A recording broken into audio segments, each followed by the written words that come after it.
Hi everyone, welcome back to Dream UK. जैसे कि मैंने आपको पिछली कुछ वीडियोस में प्रॉमिस करा था कि मैं आपको जर्मनी के बारे में बताऊंगा कि अभी जर्मनी भी एक बहुत अच्छी जगह इमर्ज हो रही है। वहाँ पे इमिग्रेट होने के लिए वहाँ पे काफ़ी सारी अपॉर्चुनिटीज़ निकल रही हैं, वीज़ा रिस्ट्रिक्शंस कम हो रही हैं in contrast to what is going on in the UK, because UK में ये लोग इमिग्रेंट्स कम करना चाहते हैं, वेयर एज़ जर्मनी में अभी वहाँ की गवर्नमेंट चाहती है कि ज़्यादा लोग उनकी कंट्री में आएँ, काम करें। सो इसलिए मैं आपको आज जर्मनी के कुछ बेनिफिट्स बताने वाला हूँ कि क्या अच्छी अच्छी चीज़ें हैं जो कि आपको मिल सकती हैं जर्मनी में जाके, और वहाँ के कुछ नुकसान भी, क्या प्रॉब्लम्स आपको फेस करनी पड़ सकती हैं।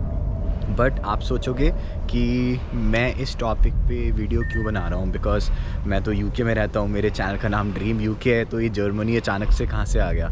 सो देखो, अभी लंदन मूव होने से पहले जहाँ पे मैं काम कर रहा था वो एक जर्मन कंपनी थी। सो मैं एक जर्मन कंपनी के लिए लगभग 1.5 साल काम कर रहा था, और इवेंचुअली दिस ईयर मैं जर्मनी ही मूव होने वाला था। तो मैंने बहुत ज़्यादा रिसर्च करी थी वहाँ के लेबर लॉज से रिलेटेड और इमिग्रेशन लॉज से रिलेटेड। सो ये सारी इन्फॉर्मेशन मेरे पास है, तो मैंने सोचा आप सभी के साथ शेयर करूँ। और मैंने पिछली वीडियोस में देखे कि बहुत सारे कमेंट्स भी आए कि मैं जर्मनी के बारे में बात करूं। तो देखो, जर्मनी में ना पॉपुलेशन एजिंग है, वहाँ के लोग बूढ़े हो रहे हैं, तो वहाँ की गवर्नमेंट को लोग चाहिए जो वहाँ पर जाके काम कर सकें, स्किल्ड लोग उनको ज़्यादा चाहिए। सो इसलिए उन्होंने बहुत सारे नए लॉज लेकर आए हैं पिछले ही साल। तो मैं क्या करूँगा, आपको जो नए लॉज आए हैं उनके बारे में बताऊँगा, और जो एग्जिस्टिंग लॉज हैं उनके बारे में भी बताऊँगा, ताकि आपको पता चल जाए कि जर्मनी एक्चुअली में इमिग्रेंट्स को ऑफ़र कर क्या रहा है।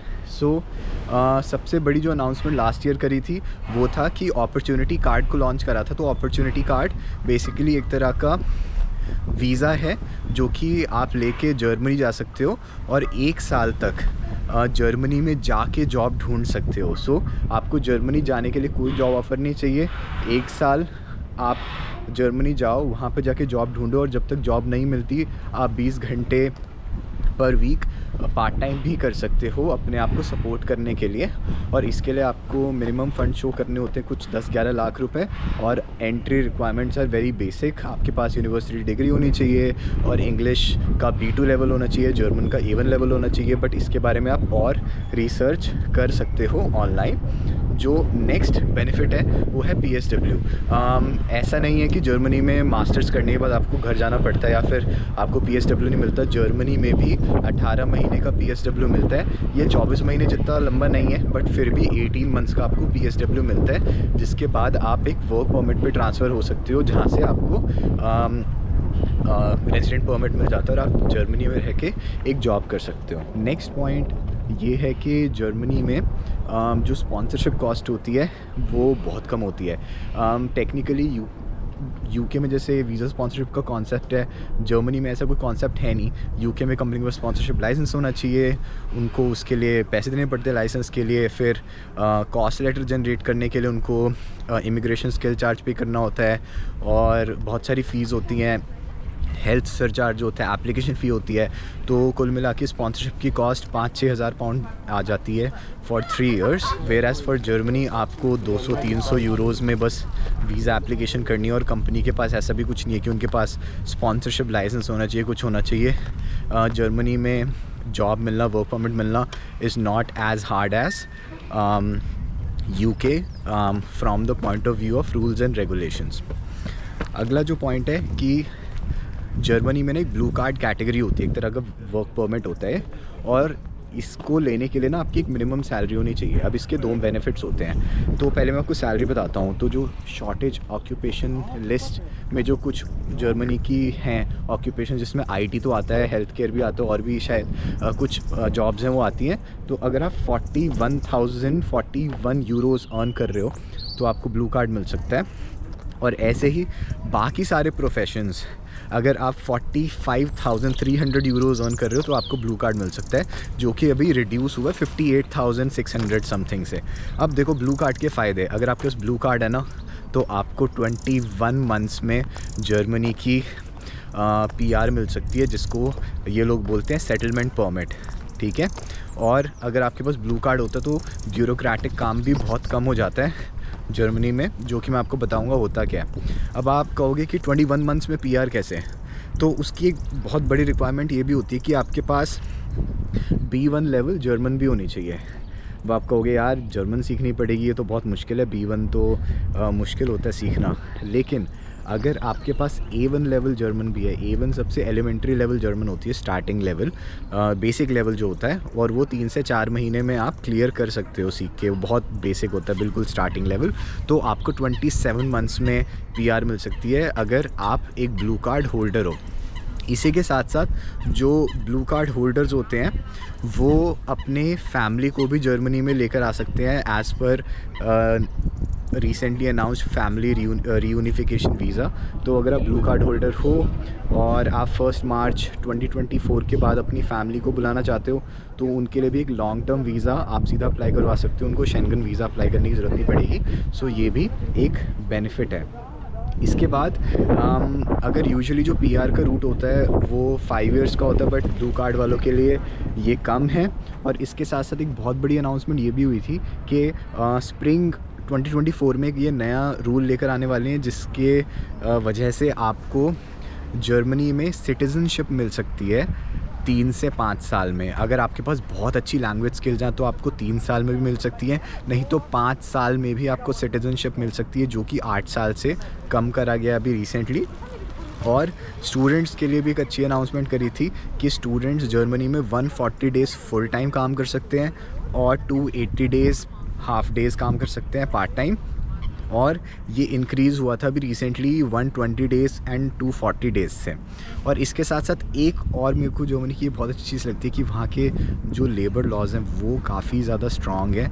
बिकॉज़ जर्मनी में होता क्या है कि वहाँ पे जो एम्प्लॉयज़ होते हैं उनकी बहुत प्रोटेक्शन होती है सरकार की तरफ से, और बहुत स्ट्रिक्ट रूल्स होते हैं। कंपनीज़ आपको इजीली फायर नहीं कर सकती, और कोई कंपनी अगर आपको फायर करती है तो उनको 3 से 6 महीने की सैलरी आपको देनी पड़ेगी। ये भी मेरे को काफ़ी अच्छी चीज़ लगती है जर्मनी के बारे में, क्योंकि वहाँ के लेबर लॉज बहुत स्ट्रॉन्ग हैं। अब आप कहोगे कि ये सारी अच्छी बातें हो गई, अब थोड़ा ये भी बता दो कि नेगेटिव साइड्स क्या हैं। तो चलो मैं आपको भी बता देता हूँ। मैं जर्मनी खुद गया था सितंबर में, 1 हफ़्ता रह कर आया था। मेरे काफ़ी अच्छे दोस्त रहते हैं वहाँ पे, तो उससे मेरी ऑनगोइंग बेसिस पे बात होती रहती है। वो तो 3-4 साल से वहीं पे ही रह रहा है। सो उसने बताया और जो मैंने एक्सपीरियंस करा कि जर्मनी में सबसे ज़्यादा बड़ा लैंग्वेज बैरियर है। अब आप ट्रेन में जा रहे हो तो आपके आसपास जो लोग हैं जर्मन में बात कर रहे हैं। बाहर एडवर्टाइजमेंट जो है वो सारी जर्मन में है।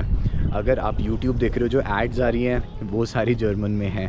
अगर आप किसी से अप्रोच करते हो किसी अनजान इंसान से बात करने के लिए, कुछ पूछने के लिए, तो वो भी जर्मन में पहले इनिशिएट करेगा, फिर आपको पूछना पड़ेगा कि आप इंग्लिश में बात कर सकते हो कि नहीं। इसके साथ साथ जो जॉब्स होती हैं, बहुत सारी जॉब्स की जो जॉब डिस्क्रिप्शन होती है वो भी जर्मन में होती है, और वो रिक्वायर करते हैं कि आपको जर्मन आए। तो इस वजह से जॉब अपॉर्चुनिटीज़ भी लिमिटेड हो जाती हैं कि आप कितनी जॉब्स के लिए अप्लाई कर सकते हो। तो ये भी एक बहुत बड़ी डाउन साइड है। और जो इसका इम्पैक्ट है ना वो आपके सेटलमेंट परमिट या PR एप्लीकेशंस में भी पड़ता है, क्योंकि मिनिमम से मिनिमम काफ़ी सारे जो होते हैं PR के जो रूट होते हैं उसमें मिनिमम A1 लेवल जर्मन आपको आनी चाहिए। और अगर आप ब्लू कार्ड होल्डर नहीं हो तो फिर तो आपको B1 लेवल जर्मन आनी चाहिए, जो कि थोड़ी डिफ़िकल्ट होती है। अगर आपको पता नहीं है A1 B1 क्या होते हैं, तो देखो जर्मन के ना डिफरेंट लेवल्स होते हैं। स्टार्टिंग होता है A1 से, फिर A2 आता है, फिर B1 आता है, फिर B2 आता है, फिर C1 आता है, फिर C2 आता है। A1 A2 स्टार्टिंग के होते हैं, ईजी होते हैं। B1 से मुश्किल हो जाता है, और C1 C2 तो एकदम आप जैसे फ्लुएंट हो, वहाँ के नेटिव की तरह बात करते हो, इस लेवल के हो जाते हैं वो तो। और इनका टेस्ट होता है प्रॉपर, आपको IELTS की तरह सर्टिफिकेट मिलता है कि आपका क्या लेवल है, ठीक है। सो ये चीज़ हो गई। दूसरी वहाँ की अच्छी चीज़ ये नहीं है कि जर्मनी बहुत ही ज़्यादा ब्यूरोक्रेटिक है। वहाँ पे बहुत सारी चीज़ें लेटर के थ्रू कम्युनिकेट करी जाती हैं। UK in comparison to Germany बहुत ज़्यादा डिजिटल है। आपका क्या कहते हैं, बहुत सारा गवर्नमेंट से रिलेटेड काम सारा ऑनलाइन हो जाता है। आप में से जितने लोग ग्रेजुएट वीज़ा पे आए होंगे आपको पता होगा कि आपको एक वीज़ा अपॉइंटमेंट के लिए भी नहीं जाना पड़ा, सारा फ़ोन के ऐप से आपका काम हो गया और घर पे PR पे डिलीवर हो गया फिर। लेकिन जर्मनी में ऐसा नहीं है। वहाँ पे वीज़ा के चक्कर, वहाँ के जो डिपार्टमेंट होता है इमिग्रेशन डिपार्टमेंट, उसके चक्कर आपको स्टार्टिंग में काफ़ी काटने पड़ सकते हैं। या फिर वो जो कम्युनिकेशन होती है ईमेल के थ्रू शायद ही आपको आएगी, मेल्स के थ्रू ज़्यादा ही आएगी। सो ये भी चीज़ है। अगला जो डाउन साइड है वो ये है कि जर्मनी में टैक्सेस ज़्यादा हैं। अब मैं यूके से कंपेयर करूँ तो मेरे को तो ज़्यादा लगे थे, क्योंकि सेम सैलरी जर्मनी की जो मेरे को जर्मनी में मिलती इन कंपैरिजन टू यूके, तो मैं कम सेव कर पा रहा था, क्योंकि वहाँ पे टैक्सेस ज़्यादा हैं। क्योंकि जो हेल्थ इंश्योरेंस होता है आपका, वो भी सैलरी से ही कटता है। यूके में तो क्या है, जो IHS है, अगर कंपनी ने स्पॉन्सर करा है तो कई बार कंपनी ही आपके पैसे पे कर देती है, तो उस चीज़ से आप बच जाते हो। लेकिन जर्मनी में आपकी सैलरी से टैक्स के रूप में हेल्थ इंश्योरेंस जो होता है वो भी कटता है। सो वहाँ का मेरे को टैक्स ज़्यादा लगा, जिसकी वजह से वहाँ पे सेविंग्स कम होती हैं। सो ये सारी चीज़ें हैं। मैंने आपको अपसाइड्स भी बताई हैं, डाउन साइड्स भी बताई हैं। अगर आप ऑलरेडी यूके में हो और आपका यहाँ पे बात नहीं बन पा रही, स्पॉन्सरशिप नहीं मिल रही, दिक्कत आ रही है, तो जर्मनी को आप सोच सकते हो। और अगर आप ऑलरेडी एक स्टूडेंट हो इंडिया में, और या फिर आप सोच रहे हो बाहर आने का, in that case also you can think about Germany. क्योंकि देखो, यूके बहुत अच्छी जगह है, लैंग्वेज बैरियर नहीं है, लेकिन यहाँ पे अभी गवर्नमेंट जो है ना, वो इमिग्रेशन कम करने के पीछे लगी हुई है। और यूके में अगर आप आ भी जाओ और आपकी सैलरी एक पर्टिकुलर थ्रेशोल्ड को क्रॉस ना करे इन द फ्यूचर, तो आप यहाँ कभी PR ले भी नहीं पाओगे। आपका जो न्यू एंट्रेंट रूट होगा, जिसमें आपको स्पॉन्सरशिप तो मिल जाएगी, लेकिन वो अप टू 4 ईयर्स ही मिलेगी। और जो PR होती है वो 5वें साल की कंप्लीशन के बाद मिलती है। सो उस सेंस में मेरे को जर्मनी बेटर लग रहा है, क्योंकि 90% लोग जो बाहर जाते हैं पढ़ने या फिर जॉब करने, उनको ये ऑप्शन होना अच्छा लगता है कि एटलीस्ट वो इतना टाइम किसी कंट्री में स्पेंड कर रहे हैं, तो एटलीस्ट वहाँ पे उनको वहाँ की PR मिल जाए, ताकि वो अपनी फैमिली प्लानिंग कर पाएँ और चीज़ों की प्लानिंग कर पाएँ। So that's all from my side. मैं आपको और भी चीज़ें बता सकता हूँ इस टॉपिक से रिलेटेड, तो अगर आपको कोई चीज़ समझना ही हो तो मेरे को कमेंट सेक्शन में बताना, मैं डेडिकेटेड वीडियो ले आऊँगा। जैसे कि अगर आपको ब्लू कार्ड के बारे में और समझना हो, या फिर और कोई पर्टिकुलर चीज़, अपॉर्चुनिटी कार्ड जैसे हो गया, उसके बारे में आपको और जानना हो, तो मेरे को कमेंट्स में बताना, and accordingly I will make a new video for you. And that's all from my side. Take care, bye.